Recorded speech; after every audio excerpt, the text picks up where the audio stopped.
j'avais proposé à une certaine époque de rencontrer le centre de ressources départemental de la vie associative, qui est en fait le CRDVA, qui est un pôle d'appui aux associations, avec qui on peut mettre en place une convention avec la ville. C'est gratuit, parce que, pour la bonne raison que ça fait partie de leur mission, voilà, pour venir aider les associations au montage de dossiers. Mais justement, Madame Concalves... Madame Nadjarian. Oui, justement, j'ai contacté le CRDVA. Nous avons rendez-vous la semaine prochaine avec la directrice financière aussi. La dame va se déplacer, donc on a rendez-vous pour en discuter. Et même, je veux dire, je lui ai déjà proposé, après le forum des associations, lorsqu'on fait la réunion avec les présidents d'associations, de la faire venir justement pour qu'elle se présente et qu'elle présente le projet de manière, parce que de toute façon, elle m'a dit justement, on peut faire des permanences sur Bandol. Oui, c'est ça. De manière justement à aider les associations qui sont, je veux dire, qui ont des problèmes pour remplir les dossiers et tout ça, voilà. D'accord, voilà. Donc il va y avoir une information... Ah oui, oui, mais de toute façon, les informations, on les mettra sur le site de la mairie, on fera en sorte que de donner, disons même sur le journal municipal, de dire quand est-ce qu'il y aura les permanences, parce qu'on va faire des permanences. Voilà. C'est Madame Dio? Avec Madame Dio, Madame Caroline Dio, tout à fait. C'est ça. C'est bien. Ben, c'est bien. Je vais revenir sur les dossiers de subvention, peut-être, mais bon, après, effectivement, maintenant que le CRDVA, enfin, vous allez rencontrer le CRDVA, j'ai regretté quand même que sur les dossiers de subvention, il y a cette dernière partie des budgets, que ce soit sur les budgets de fonctionnement ou d'action, il n'y ait pas les contributions volontaires de rempli. Bon, c'est dommage, mais après c'est vrai que comme c'est nouveau, expliquer l'importance en fait de cette partie aux associations. Mais ça, bon, je pense qu'après ce sera fait parce que ça amène du poids quand même. Hein, le bénévolat, ça se calcule assez facilement. Ça met en valeur aussi ce qu'on appelle les flux financiers d'une image du bénévolat. C'est-à-dire, bon, au fur et à mesure, on apprend et on fait, oui, bien sûr. Et on a fait, et on fait et on avance et il faut le temps au temps. Voilà. Oui, oui. Mais on est en train de s'en occuper très sérieusement. Bon, tant mieux. Alors c'est pareil dans les documents, encore dans les dossiers, par exemple quand on fait des demandes, que ce soit pour le conseil départemental, le conseil régional, normalement la demande elle est enregistrée et on reçoit un courrier de dépôt, voilà, ce que je n'ai absolument pas trouvé dans les dossiers de subvention. Voilà, donc bon, je regrette, mais bon, c'est comme ça. Alors oui, je rejoins effectivement certains dossiers où il manque des documents, ça je le confirme. Cela dit, moi j'ai une question. Est-ce qu'il ne serait pas possible de créer un dossier qu'on appelle un dossier permanent, dans lequel nous retrouverions effectivement les statuts, les numéros d'INSEE, journal officiel, documents de déclaration de préfecture, RIB et autres, en sachant que ça fait partie de la dernière circulaire du 29 septembre 2015, page 2 exactement, où il est précisé, en cas de demande de renouvellement de la subvention, l'association est dispensée de reproduire les renseignements et documents figurant sur son dossier permanent, à l'exception de modifications intervenues. Oui. Madame Nadjarian. Oui, effectivement. Justement, on a eu, disons, les associations, c'est leur souci, ça, de fournir chaque année les statuts et tout ça. On a chaque fois, je veux dire, bon, on a des remontrances à ce niveau. Et justement, nous allons nous en occuper aussi. Nous allons créer, justement, là, la première partie est passée. On va s'y atteler, là, de suite. On va faire justement des dossiers pour chaque association et avec un imprimé, de manière à ce que le président d'association signe cet imprimé pour certifier que les renseignements, tout est conforme à l'association. Voilà. Donc ce document, ça veut dire qu'il sera signé chaque année? Chaque année, tout à fait. tout à fait. Parce que bon, après, je veux dire, bon, si disons, le président prend le risque, disons, si c'est illégal, disons, si par exemple quelqu'un démissionne, il n'a pas fait le nécessaire ou n'importe quoi, ce sera de sa responsabilité. Voilà.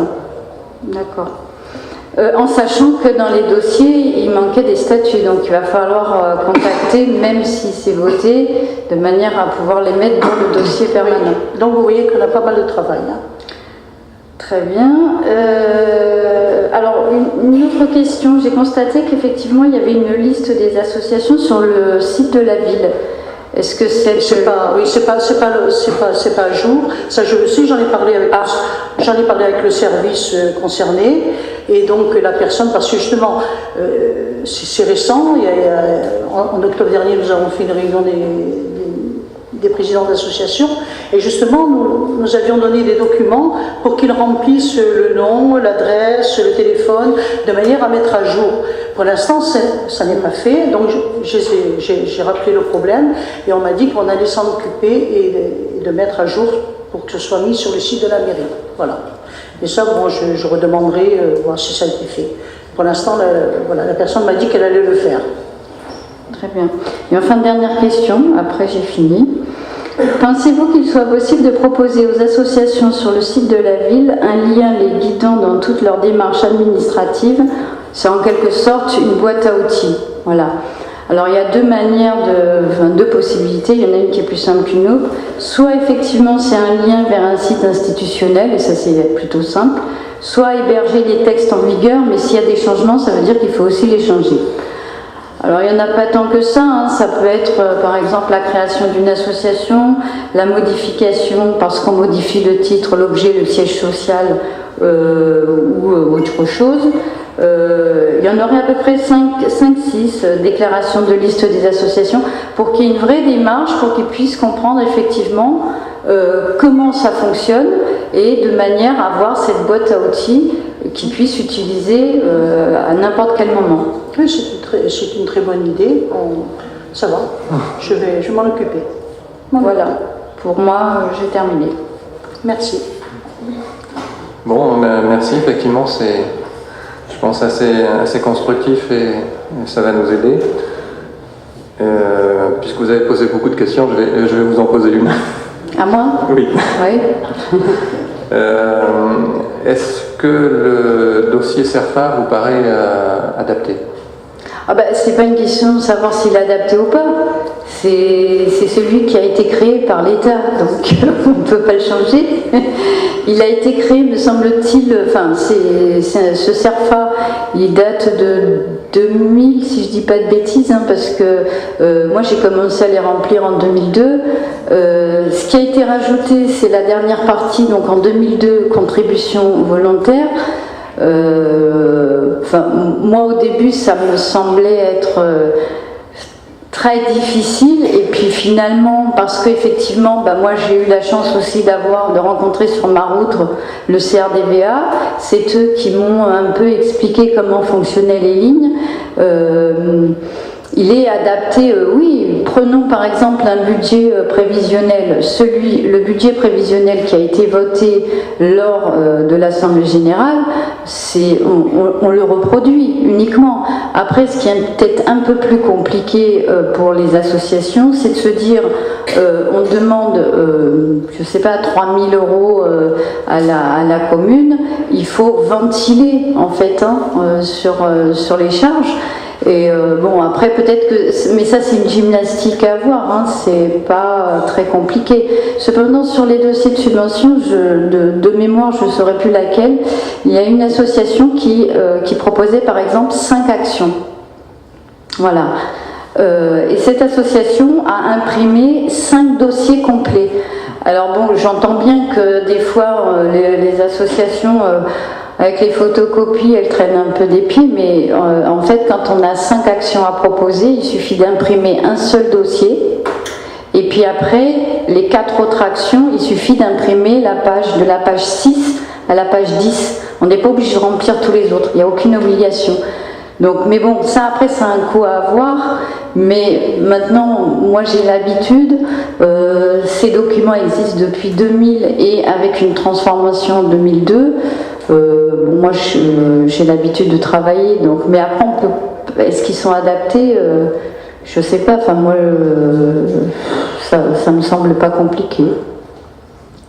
Bien, merci. Voilà. Je pense qu'on aura donc bien besoin de ce CRDVA. Donc nous passons à la délibération numéro 25, Monsieur Chaurel. Oui, donc cette délibération fait suite à la délibération concernant la GEMAPI, la gestion des milieux aquatiques et la protection inondation, que nous avions voté lors du conseil municipal du 6 avril. Le 6 avril, nous avions voté une délibération qui concernait les changements de statut du syndicat intercommunal de la REP et du Grand Valin. Donc, comme je l'avais annoncé à l'époque, la continuité, c'était les modifications de statut de la communauté d'agglomération Sud-Saint-Aubonne. Ce qui a eu lieu lors d'un conseil communautaire qui s'est tenu il y a quelques jours. Donc la continuité, nous devons, à travers cette délibération, valider les modifications statutaires de la communauté d'agglomération de Sud-Saint-Aubonne, ainsi que la prise de compétence anticipée, puisque je vous rappelle que la compétence GEMAPI doit être transférée au 1er janvier 2018. La communauté d'agglomération Sud-Saint-Aubonne veut donc anticiper ce transfert de gestion, ainsi que la volonté, comme je vous l'avais dit lors de cette délibération le 6 avril, la communauté d'agglomération a la volonté d'inclure dans ses compétences la gestion des contrats de baies pour les communes littorales. Donc je vais vous épargner la litanie des articles de loi, simplement rappeler quelles sont les bases de cette délibération. Donc la loi MAPTAM, la loi NOTRe, le CGCT, le Code environnement et les circulaires relatives au contrat de milieu. Donc, vu les statuts de la communauté d'agglomération de Sud-Saint-Aubonne, le projet de statut modifié qui est annexé, vu la proposition de modification statutaire engagée par le syndicat intercommunal de la REP et du Grand Valin, la délibération du Conseil en date du 3 avril,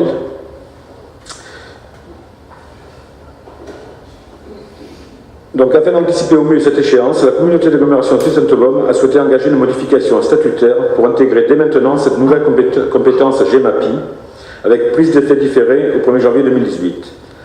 De même, en complémentarité et en cohérence avec la compétence GEMAPI, la communauté souhaite se doter de la compétence facultative gestion des contrats de baies, avec prise d'effet différé au 1er janvier 2018, afin de pouvoir couvrir le territoire situé entre le contrat de baie porté par la métropole Aix-Marseille-Provence et celui de Toulon-Provence-Méditerranée, soit les parties littorales de Saint-Cyr-sur-Mer s'ouvrant sur cette baie et non couvertes par le dit contrat de baie, les baies de Sanary-sur-Mer et de Bandol.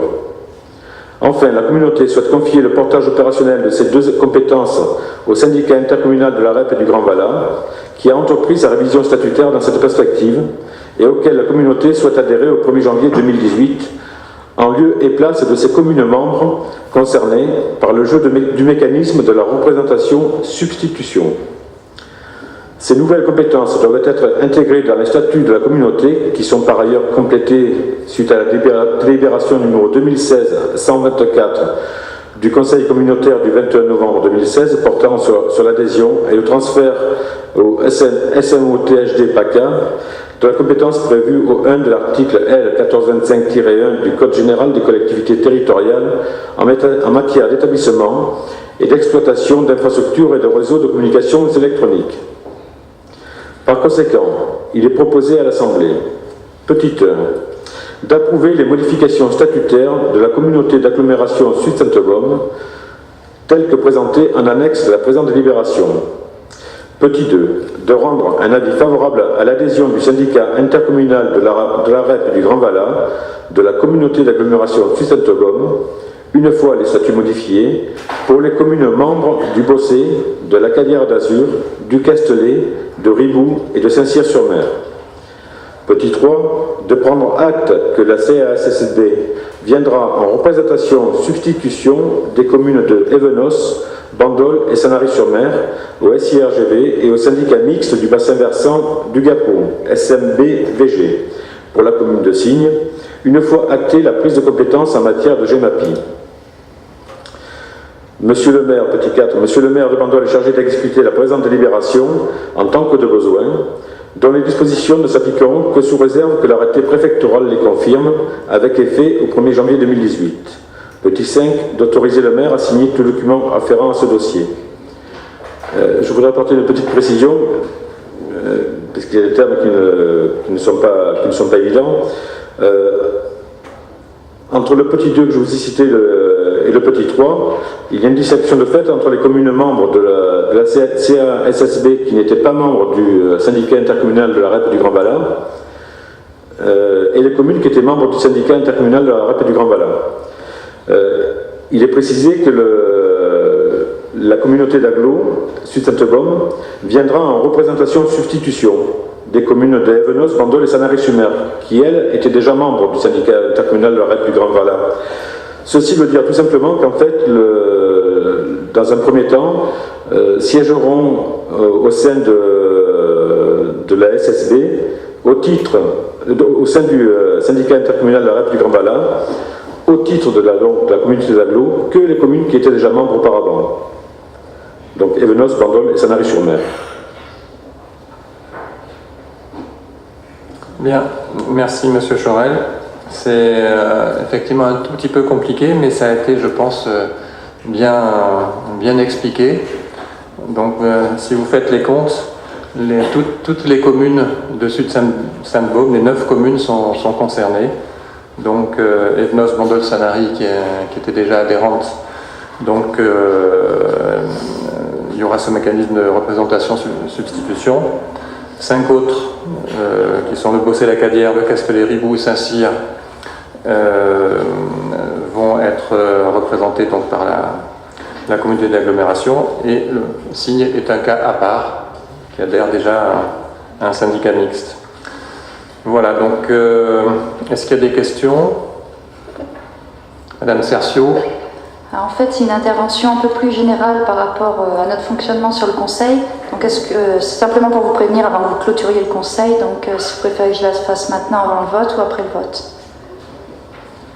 Concernant cette délibération? Ça ne concerne pas le GEMAPI, mais c'est pour pas qu'après, rapidement, vous disiez fin du Conseil, que je puisse intervenir donc, pour le fonctionnement de notre comportement sur le Conseil municipal, s'il vous plaît. Bien, donc après. Ok, merci, Monsieur le maire. Qui est contre? Qui s'abstient? Qui est pour? Madame Cercio. Merci, Monsieur le maire. Donc, lors des conseils municipaux, mon groupe d'opposition et moi-même faisons l'objet d'attaques récurrentes de la part du maire et d'une partie de la majorité. Le plus souvent, ces attaques ne concernent pas des faits avancés par cette opposition, mais des opinions qui lui sont prêtées, et dans ce cas, toutes les interprétations erronées, les manipulations de la part de la majorité deviennent le principe. Ces attaques sont de plus en plus violentes et intolérables de la part d'un maire et d'une équipe qui se disent vouloir respecter l'opposition et donc ses membres. Le comportement du maire et d'une partie de son équipe montre qu'il ne respecte pas les femmes et hommes que nous sommes. La vision et l'analyse des vidéos des conseils municipaux sont particulièrement édifiantes à cet égard. En conséquence, mon groupe et moi-même avons pris la décision pour un temps indéterminé de ne plus intervenir lors des conseils municipaux, sauf cas particuliers. Nous préférons un travail efficace et pragmatique à des représentations stériles et méprisantes qui n'ont pour seul objectif que de museler l'opposition. Nous continuerons ainsi à travailler avec la même rigueur pour défendre Bandol et les Bandolais et ferons connaître notre position par les moyens que nous jugerons appropriés. Nous serons présents aux conseils municipaux et voterons par respect du mandat que nous ont confié nos électeurs. Merci de nous avoir écoutés. Bien, je vais faire une réponse très courte. Peut-être qu'il y aura d'autres réponses des conseillers municipaux. Je pense que ce que vous nous prêtez, attaque incessante, manipulation, ça correspond parfaitement à votre exercice dans l'opposition, qui malheureusement est tout sauf constructive. Est-ce qu'il y a d'autres commentaires de conseillers? Oui, moi je voulais prendre la parole. Alors, on est au jeune. Hein.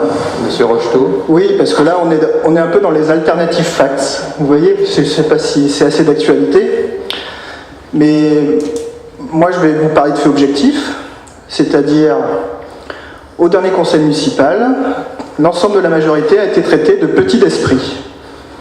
Petit d'esprit, Vous m'avez devancé, monsieur c'est facile à trouver. Petit d'esprit, on est d'accord que c'est quand même... On n'est pas loin de l'insulte. Et ça se trouve sur votre Facebook, Madame Cercio. Je vous le dis. Oh, vous le savez pas, oui, bien sûr. Vous le savez pas. Mais je vous l'enverrai si vous voulez. Je vous enverrai la capture d'écran. L'auteur est quelqu'un de très proche. Voilà, vous le connaissez très bien. Donc je vous enverrai ça. Donc, bon, vous nous parlez de respect, mais bon, voilà, le respect, c'est dans les deux sens. Ben, moi, je voudrais ajouter que, comme vous l'avez dit, il y a des vidéos. Donc, les gens font leur opinion, si on est agressif, si on est manipulateur. Je passe par l'être déjà, et je pense que mes collègues aussi. Moi, par contre, je vous ai vu œuvrer pendant 2 ans, près de Jean-Paul Joseph, à l'époque de la première mandature, où il y avait une guerre assez intense de la majorité. Et j'étais assez souvent présent pour voir vos actions, et j'ai toujours décrié votre présence près de nous. Je pense que monsieur le maire peut le dire. Et votre manipulation, elle s'est vue le jour où on a décidé de démissionner, où d'un coup, du jour au lendemain, des gens, on était proches, dont le maire que vous appréciez, que vous défendez, que vous mettez haut ses valeurs en avant, c'est devenu le plus mauvais maire du monde, qui avait tous les défauts et toutes les contrariétés qu'on pouvait avoir, à Bandol, c'était sa faute. Alors moi, par contre, je sais que vous avez connu une personne que j'ai beaucoup, malheureusement, côtoyé, mais différemment, c'est monsieur Palix, l'ancien maire, et je peux vous dire que je pense que vous avez bien appris de son côté. Voilà, Ça s'arrêtera là pour moi. Effectivement, ça c'était avant, mais l'ambition personnelle, ça change les hommes et les femmes. Merci, le conseil est terminé.